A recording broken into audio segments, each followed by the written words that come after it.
Hello and welcome to Dragnet Live from OTRGold.com. I'm Austin Vach. Thank you for tuning in.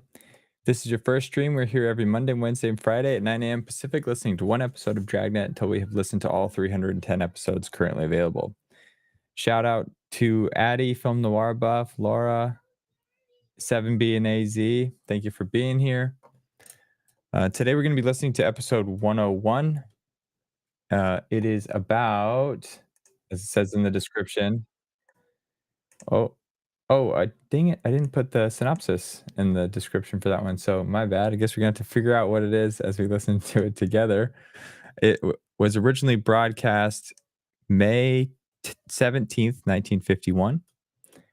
And I'll pull the historical context and share some of that later. I was looking through. I didn't see anything of note, but I'm going to go back and double check that there weren't any birthdays or things like that were happening.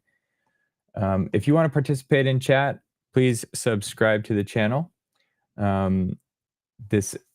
This channel is the exclusive home of these Dragnet live streams now. And if at the end of today's show, if you still want to listen to more, you can scan this thing and go to our 24/7 streams or head to otrgold.com to check out the podcast we have. So cool. With that, let me share my screen and start today's show.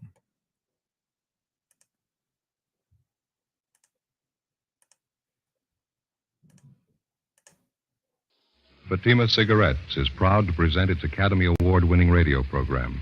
The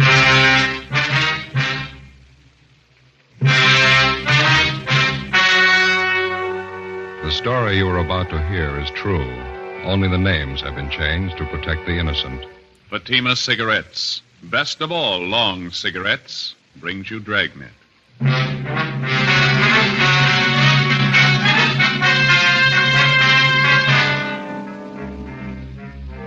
You're a detective sergeant. You're assigned the homicide detail.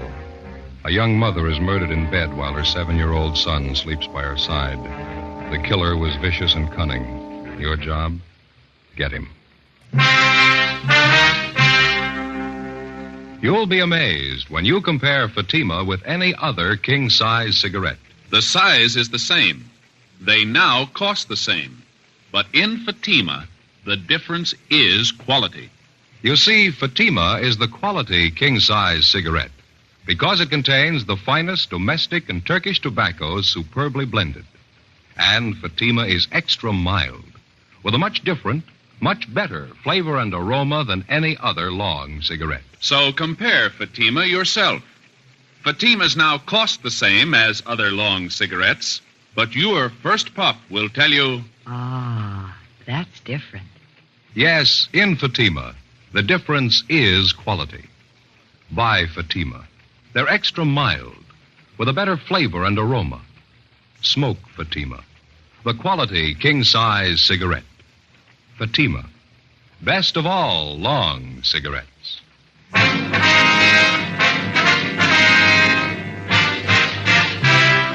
Dragnet, the documented drama of an actual crime. For the next 30 minutes, in cooperation with the Los Angeles Police Department, you will travel step by step on the side of the law through an actual case transcribed from official police files. From beginning to end, from crime to punishment, Dragnet is the story of your police force in action.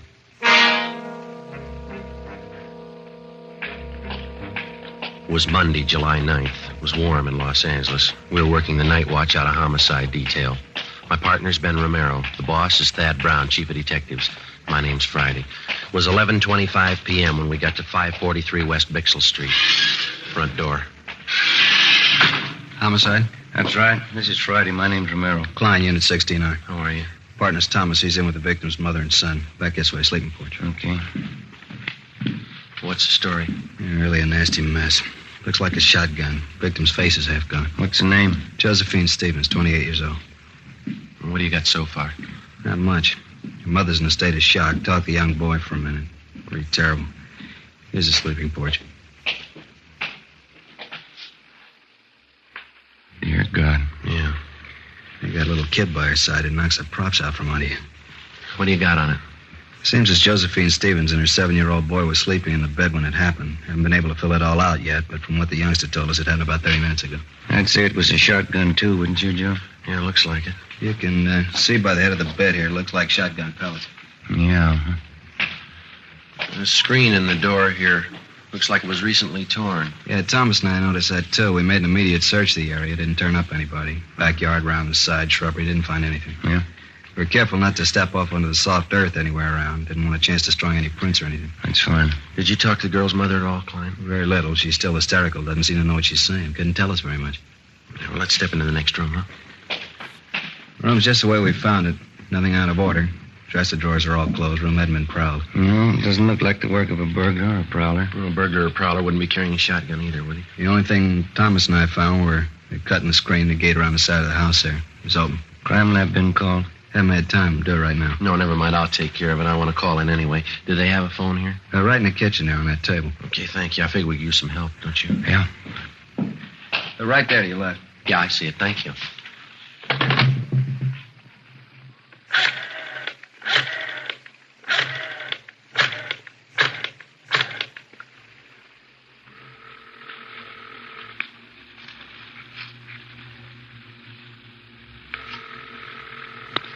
City Hall. 2643, please. 2643. Crime lab, Alan. This is Friday, Jay. Yeah, Joe. We're at 543 West Bixel. Got a homicide. We're going to need prints, photographs, the whole deal, Jay. Looks like the woman was killed with a shotgun. Now, let me double check that address, Joe. 543 West Bixel. Yeah, that's right. You got a phone out there? Yeah, it's Hollywood 93199. We'll get right on it, Joe. Thanks. Say, Jay, could you transfer me to 2521, please? Right. Operator. 2521. 2521. Homicide, Sanchez. Sanchez, this is Friday. What'd you find out there? Oh, it's a bad one. Shotgun killing. Haven't got too much yet. We're going to have some help. What do you need? We need somebody to cover the area. We don't know what we got yet. Talk to the witnesses, neighbors, cover the parked cars. Right. Will you send out a broadcast for us? Alert all units to be on the lookout for a person or persons with a shotgun in their possession. Take care of it right away. How many men you think you need? Well, at least 4 crews. Could you get them out right away? Okay, anything else? No, I'll fill them in when they get here. Thanks a lot, Sanchez. Right, Joe. All right, bye. Everything okay? Yeah. Klein says we could talk to the youngster. You don't think it'd do any good to talk to Mother? Huh? She's still in bad shape. Imagine she'll be all right in a little while, but I think you just wasted time right now. Well, I forgot something. What's that? I forgot to call the coroner. I'll take care of it for you. Well, would you take the boy into the front part of the house for us? Sure. Fine. Then if you'll just call Sanchez down in Homicide downtown, he'll notify the coroner for us. Right. Thanks a lot. Joe, you want to see something break your heart? Now, what's that? Notice the blood on the floor there, leading from the sleeping porch to this bedroom here. Yeah. Look like small footprints, huh? They are. Little boys. Well, let's go in the front room. Yeah. This is a boy, 7 years old, name's Charles. Right. Thanks, Clay. I'll make that call for you right away, Friday. Hello, son. What happened to my mommy? I'm sorry. You better take it, Joe. Yeah. Come over here to me, son. Charles, is that your name? Charlie. Well, my name's Joe, Charlie. Yes, sir. Mr. Joe? Well, it's Joe Friday, son. Mr. Friday, are you a policeman? Yeah, that's right, Charlie. Now, that other man in the uniform, Officer Klein, Yes, sir. he said you might be able to tell us what happened here. Do you feel like talking about it, son? Mr. Friday, do you know what happened to my mommy? Well, that's what we're trying to find out, son. We'd just like to ask you a few questions. She's hurt bad, isn't she? Did she talk to you? She wouldn't talk to me. Grandma and those other policemen wouldn't let me stay in there. Well, can you tell us what happened here? You want me to tell you like I told the other policemen? If you would, please. I wish you'd let me go in and see Mommy. She could tell you a lot better than I can. Well, she's hurt kind of bad, son. We just thought that maybe you'd tell us. Well, we were sleeping in the bed on the back porch. Mm-hmm. We just got to bed, and Mommy was reading me a story. Then I heard this man at the screen door. Did you see the man, Charlie? No, I didn't. Mommy wouldn't let me. Well, how do you mean, son? How do you know it was a man, then? Well, somebody was cutting the screen at the door. I thought it was a man. But you're not sure? You didn't see him? No, sir, I didn't see anybody. It was dark outside. You heard somebody cutting the screen, though, is that right? Yes, sir. And then Mommy sat up in bed. I started to sit up, too, but she wouldn't let me. She pushed me back down and said, keep down. Mm-hmm. Can you remember exactly what she said, Charlie? She said just to keep down. That's all she said. Well, then what happened? I I heard this big gun, and Mommy fell down on the bed again. I could tell she was cut. I could see blood all over her. Mm-hmm. I tried to talk to her, but she wouldn't talk to me. So then I went to get Grandma. Now, after you heard the gun, did you hear anything else? I don't know what you mean. Well, did you hear anybody running outside the house? Anything like that? I don't remember. I don't think so. I got up and went into Grandma's room. I was awful scared. I don't know why Mommy wouldn't talk to me. She always used to when I was scared. Well, now, can you think of anything else that you might be able to tell us, son? No, sir. I just don't know why anybody would hurt my Mommy. She's so good. She never hurts anybody. Where's your father, Charlie? I don't know where he is. They don't live together anymore now. Mm-hmm. How long has it been since you saw your father, son? Just last Sunday it was. Yesterday, I guess. I see him every Sunday. Well, do you have any idea who might want to hurt your mother? No, sir. Nobody. All right. What do you think, Ben? Charlie, Yes, sir? did your mother and father seem to argue with one another very much? Before we moved here to Grandma's house, they used to argue all the time. That's when we lived in the apartment. Is that why you moved over here, son? Yes, sir, that's partly it. Mama had to work, and she didn't want to leave me alone here. So we moved over to Grandma's house. Mm-hmm. Do you think your father would ever hurt your mother? Did he ever say anything about ever hurting her? My daddy was always so good to me. He used to buy me all kinds of things. I don't think he was ever mean to anybody. See? Do you remember your mother ever saying she was afraid of anybody? No, sir. She was never afraid of anybody. How do you know that, son? She and Grandma used to always tell me that I'm the man of the family. As long as I'm around, they're not scared of anybody. Oh, uh-huh. I see. But when you talk to Mama, you won't tell her, will you? Tell her what, son? She always says that big men don't cry about things. When Grandma came out on the porch, she started to cry, and she took me into her room, and she cried some more. I guess I cried a lot, too. When you talk to Mommy, you won't tell her that, will you? No, we won't. I've never really known. Is that right? Do big men ever cry? Yeah, son. They cry.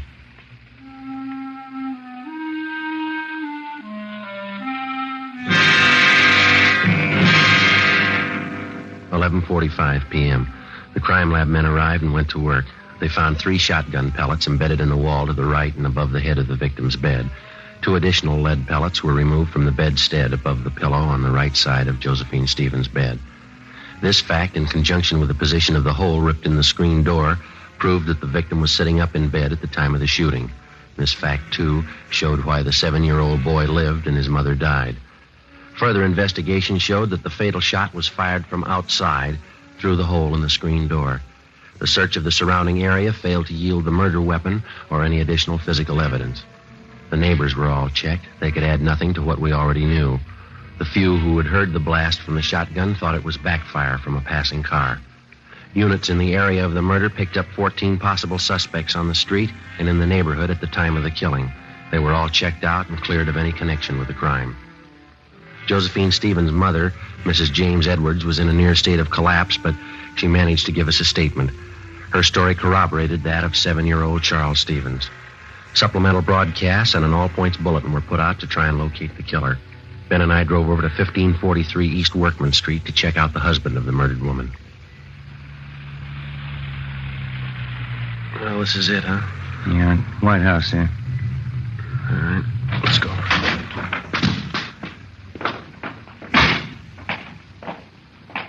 Car parked in the driveway. Yeah. The hood's warm. Car's been used recently. Yeah, you got your flashlight? Yeah, here. All right. The car's registered to Keith Stevens. Yeah, come on.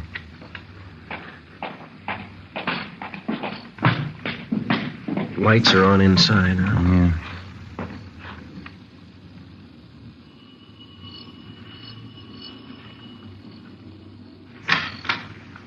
Yes? Mr. Keith Stevens, Yes, that's right. police officers like to talk to you.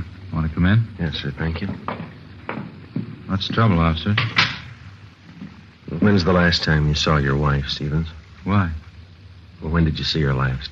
Well, I was over there yesterday. Always go over every Sunday to visit my little boy, Charlie. My wife and I are separated. That's what we agreed on. And that's the last time that you saw her? Yes, it is. Why? Well, I'm sorry to have to tell you this. Your wife is dead. What's that? I'm sorry. You're kidding. She was all right yesterday. There must be some mistake here. No, sir, I'm afraid not. Josephine Stevens. You sure? 543 West Bexel Street. I gotta sit down. What happened? She was shot. Well, how? I can't believe this. Well, we're working on it now. Somebody shot her while she was in bed. I just saw her yesterday. How did it happen? Was it an accident? No, sir. Somebody killed her. How about little Charlie? He sleeps with his mother. Is Charlie all right? Yes, sir. He's fine. He wasn't hurt at all. It was a small miracle how he came out of it, but apparently his safety was the last thing your wife thought of before she was killed. It's just terrible. I still can't believe what you're saying is true.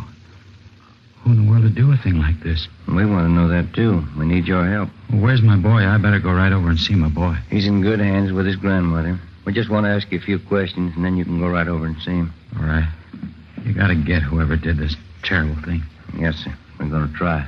Well, how is it that you happen to be up this late at night? I just got home from work. I work the swing shift at Gibney's. That's the steel mill down in Alameda? Is it? Yes, that's right. Did you work today? Yes, I told you. I just this minute got in. Swing shift. What hours would that be? 4 to 12. Did you work the full shift today? I did. You don't think I would have done this thing? We have to check everybody.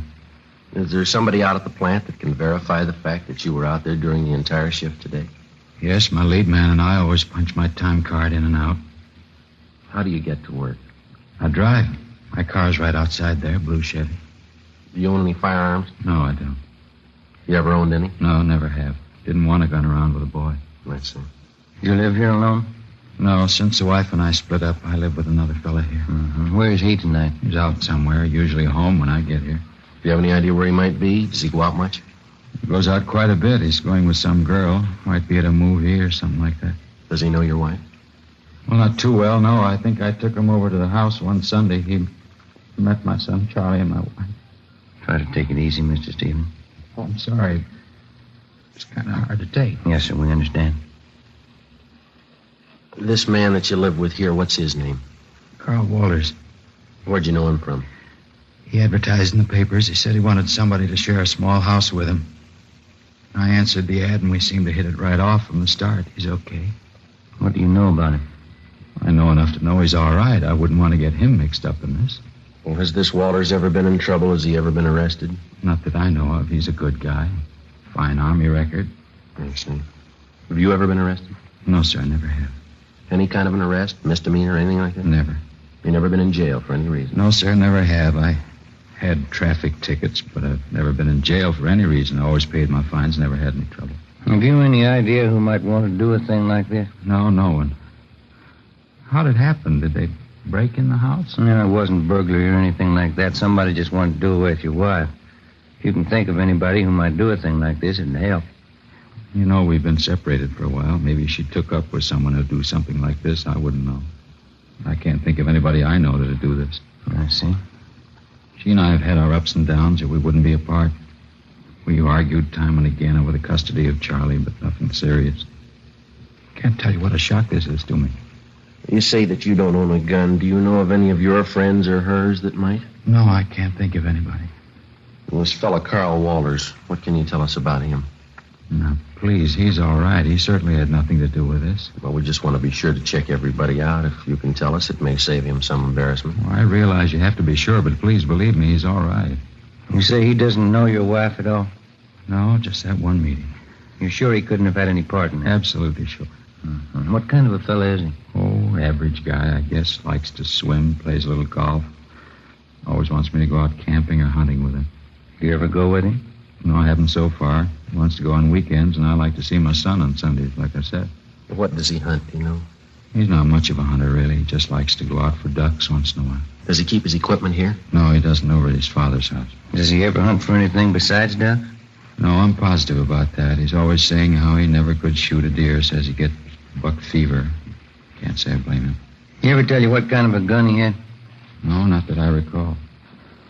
Still think he had a part in this? We didn't say that. What's his duck hunting got to do with it? Well, when you hunt ducks, you use a shotgun.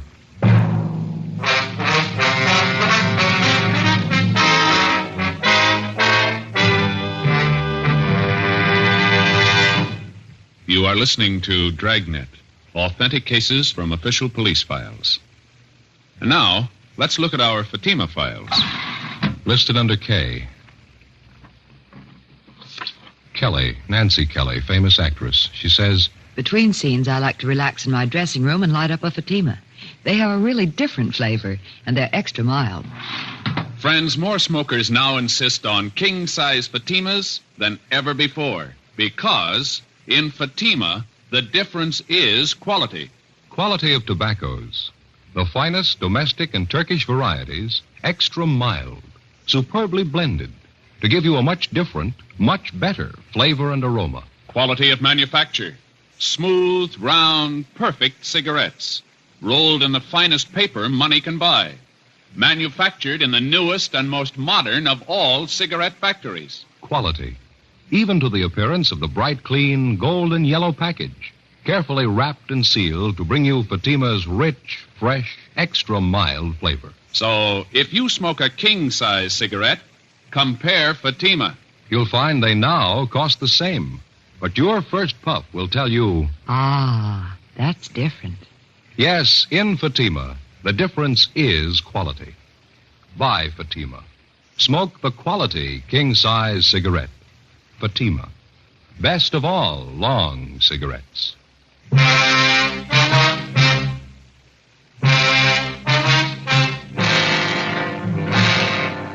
Tuesday morning, July 10th, 1 a.m. We continued to question Keith Stevens about the murder of his wife. He could add very little to what he had already told us. We made a thorough search of his house and garage. We searched his car.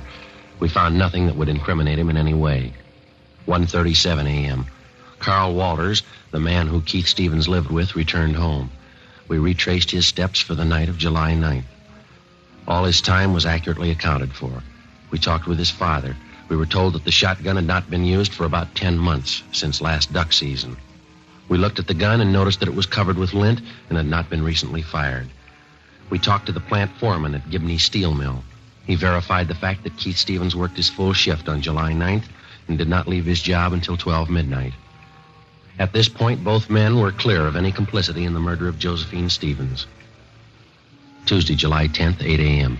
We made the usual routine check of R&I of the 4 people involved in the case so far. Josephine Stevens, the murdered woman, her mother, Mrs. James Edwards, the husband, Keith Stevens, and his friend, Carl Walters. Here it is, Joe. One package. Nothing on Josephine Stevens or Miss Edwards. That's right. And Carl Walters is clean.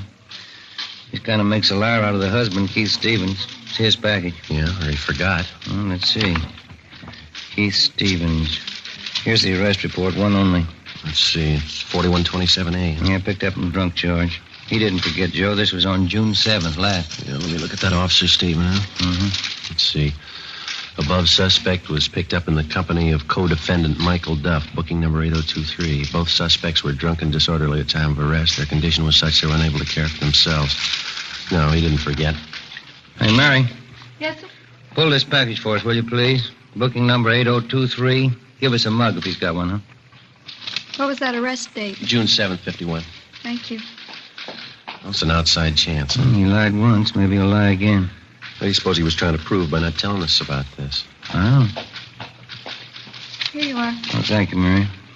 It's a little bigger package, huh? Yeah. Look, his R card. He's done time in Quentin. Yeah. 1933, grand theft auto. Did 4.5 years, paroled out in 37. Here he is, back in again on suspicion of robbery. 1946, charge released. Picked up again, suspicion of robbery, released again. Michael Lewis Duff, alias Mickey Duff. Stevens is moving in pretty fast company. Yeah. Look here, this is the guy, all right. Here's that last drunk arrest. See that we saw on Stevens, June 7th? Yeah, uh-huh. Is there a mug there, Joe? Let's see. Well, there's this one on that 211 arrest in 47. Yeah, I see that one. It's pretty old, though. It's a little worn.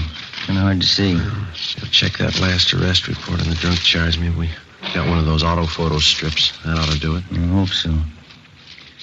Yeah, here we are. Let's see. Yeah, those auto photos are good mugs, aren't they? Yeah. What address did he give on that last arrest? 5234 West Main. No, all these other addresses are just transient hotels. That Main Street address, the most recent, looks like the best bet. This is probably why Stevens lied about being arrested. Yeah, let's see if he lied about anything else. We drove over to 5234 West Main Street. It was a small 2-story rooming house. We checked with the landlady, and she told us that she had a man registered under the name of Michael Duff in room 20. She told us that he had just walked out a few minutes before we arrived, saying he was going down to the corner to buy a newspaper. We identified ourselves and stated that we'd wait in his room for him. We asked her not to tell him. She went upstairs with us and unlocked the door to room 20. We made a thorough search of his place. It was a 2-room apartment. I searched the living room, and Ben went over the kitchen. Joe, come here. Yeah. Look here. Look, I'm up under the sink here, cradled in the gooseneck of the drain. Yeah, shotgun. Yeah. Just a minute.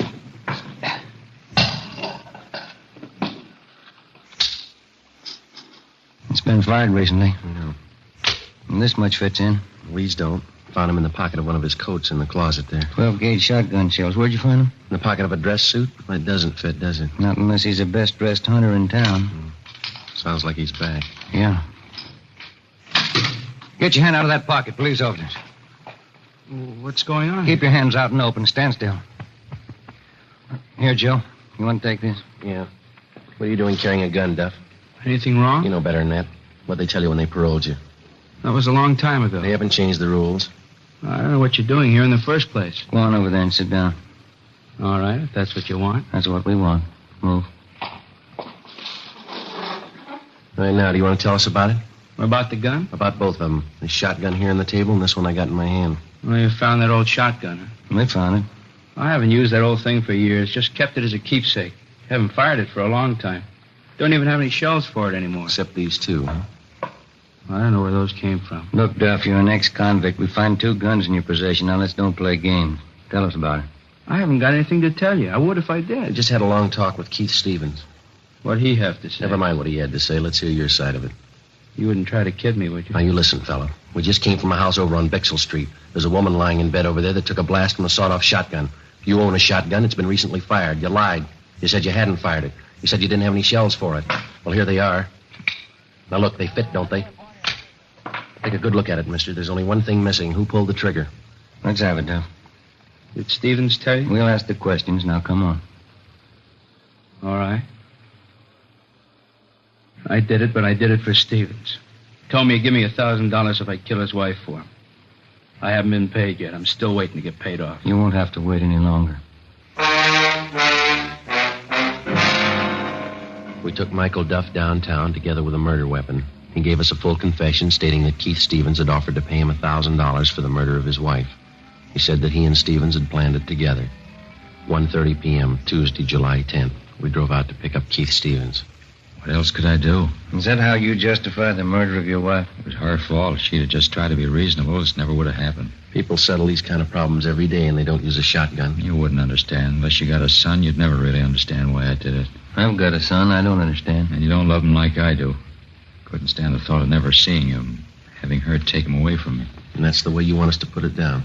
But you didn't want your child taken away from you, so you killed his mother. Not exactly. She was going to take him away. She wanted him to forget all about me. She wanted him off for herself. Did your wife tell you all this? No, of course not. Any fool could see that's what she had in mind. You mean just because of some argument that you and your wife had, you just assumed all this to be so? Sure. I knew she'd never give me a break with Charlie. Isn't that what always happens? And you never asked her how she felt? Never thought that you could stand on your legal rights? Never knew that what you're trying to make us believe seldom happens unless there's a good reason for it? Wasn't going to let her take my son away from me. Nobody could do that. Yes, sir, you're right. You lost him yourself.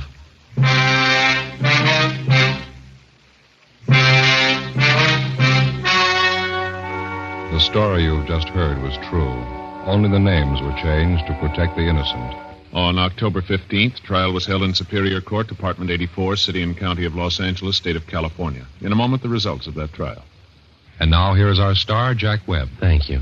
Friends, I'd like you to be the judge while I present our case for Fatima. Now, you've heard me say that Fatima is the best of all long cigarettes. Get a pack of Fatimas and compare them with any other long cigarette.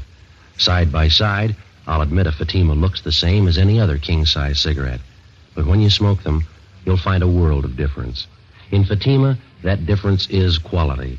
Quality that gives you extra mildness, a much better flavor and aroma. Compare Fatima, and I'm sure you'll agree with me. Fatima is the best of all long cigarettes.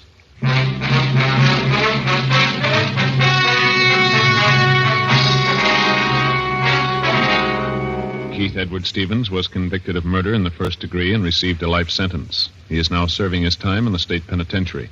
Michael Lewis Duff was convicted of first-degree murder and received the death sentence. He was executed in the lethal gas chamber at the state penitentiary.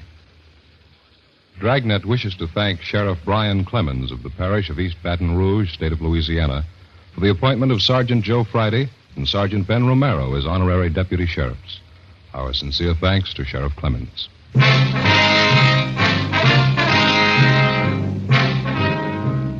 You have just heard Dragnet, a series of authentic cases from official files. Technical advice comes from the Office of Chief of Police W.H. Parker, Los Angeles Police Department.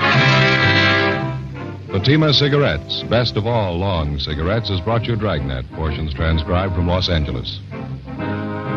Stay tuned for Counter Spy, next over most NBC stations.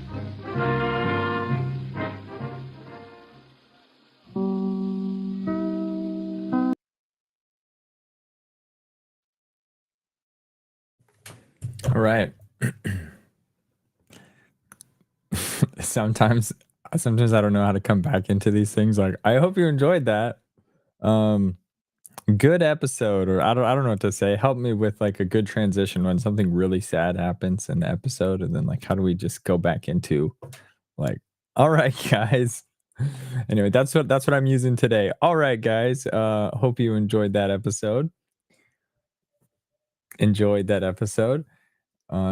I enjoyed the chat. I can say that regardless of the outcome. It was a good story. They kept me guessing to the very end. But of course, with all these crimes, crime is just a tragedy. But we carry on because we're listening to every single one of these things, regardless of the outcome, whether good or bad. I don't think it's happened yet, but I know that in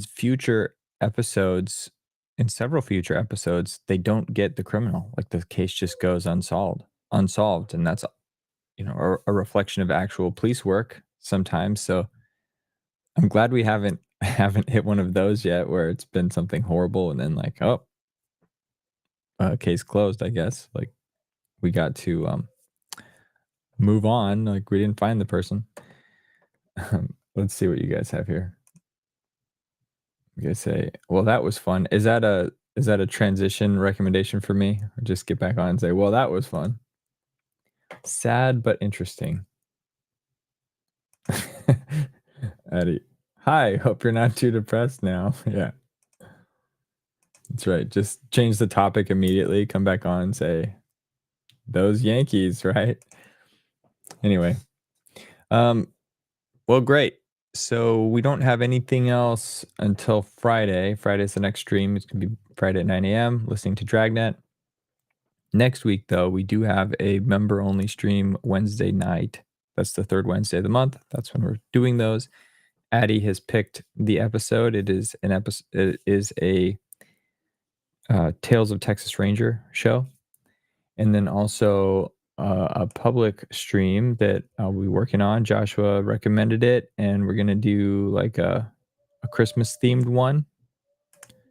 Which the member stream one is also a Christmas episode, but we'll do one publicly for channel members and everyone else to have like maybe do a Lux radio version of A Christmas Carol, or what's the other one? What's the Jimmy Stewart show? It's a Wonderful Life. That was the other one that was recommended.